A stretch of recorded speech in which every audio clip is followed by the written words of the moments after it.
मला काय वाटतं, खरंच सेल्फ रिस्पेक्ट तुमच्यामध्ये आहे का? की जे आत्तापर्यंत तुम्ही बोललात, जेन्युइन खरंच सेल्फ रिस्पेक्टची गरज असते का? हो, इगो आणि सेल्फ रिस्पेक्ट दोन्ही पण बरोबर पाहिजे. आपण दोन्ही साईडला न्यूट्रल पाहिजे. ओके मॅडम, तुम्हाला काय वाटतं? सेल्फ रिस्पेक्ट सगळ्यात महत्त्वाचा आहे की इगो महत्त्वाचा आहे? इगोपेक्षा आता तुमचा इगो हा टॉपिक होता, बट सेल्फ रिस्पेक्ट महत्त्वाचा आहे का? आता जेन्युइन कम्युनिकेशन आहे का? तसं तर दोन्ही पण महत्वाचं आहे, कारण की नाही, प्रश्न असा आहे, सेल्फ रिस्पेक्ट महत्त्वाचा आहे असं तुम्हाला वाटतं का? सगळ्यात हो, पॉवरफुल इम्पॉर्टंट. आहे, कारण की तो सगळ्यांना धरून चालतो आणि तो दुसऱ्यांवर yes. डॉमिनेट नाही करत. येस हां, सेल्फ रिस्पेक्ट सगळ्यात महत्त्वाचा आहे असं वाटतं का?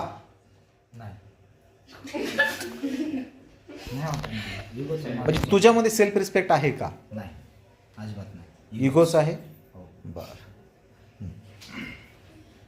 जेन्युइन कम्युनिकेट करतोय बरं का. आता इथं डिबेट्स वगैरे काय नाही आहे.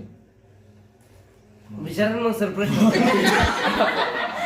सेल्फ रिस्पेक्ट तुझ्यामध्ये आहे का? हा, दोन्ही पण आहे, सेल्फ रिस्पेक्ट पण आहे, इगो पण आहे. नाही, सेल्फ रिस्पेक्ट बद्दल बोल. आहे. आहे का? महत्वाचं आहे असं वाटतं का? नाही, दोन्ही महत्वाचे आहेत. महत्वाचं एक नाही वाटत मला. ठीक. सेल्फ रिस्पेक्ट महत्वाचं आहे असं वाटतं का? का फक्त बोलायलाच पाहिजे हा सेल्फ रिस्पेक्ट? किंवा येस, इगो की self respect? Ego. Ego makes us fearless, self respect can't.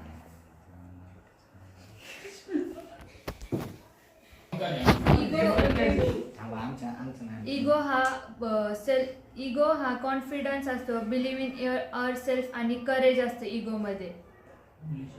आता समजलं तुम्हाला? सेल्फ रिस्पेक्ट ही सकारात्मक वृत्ती आहे जी मनाला आणि मानसिकतेला धैर्य देते. सेल्फ रिस्पेक्ट शांत ठेव. क्लॅपिंग करतात मॅडम साठी, क्लॅपिंग. आणि ज्ञानेश्वरीने जसं सांगितलं की इगो हा खरंच कॉन्फिडन्स पण आहे पा, बरोबर ना, आत्मविश्वास आहे. आणि इगो हा एखाद्या माणसाला पुश करतो एखादी गोष्ट ट्राय करण्यासाठी किंवा एखाद्या डिफिकल्ट सिच्युएशनला फेस करण्यासाठी आणि फाईट करण्यासाठी. तसं सेल्फ रिस्पेक्ट काहीच मॅटर नाही करत त्याच्यामध्ये. त्यांना असं म्हणायचं सेल्फ रिस्पेक्ट मध्ये काहीच वाटत नाही. हां,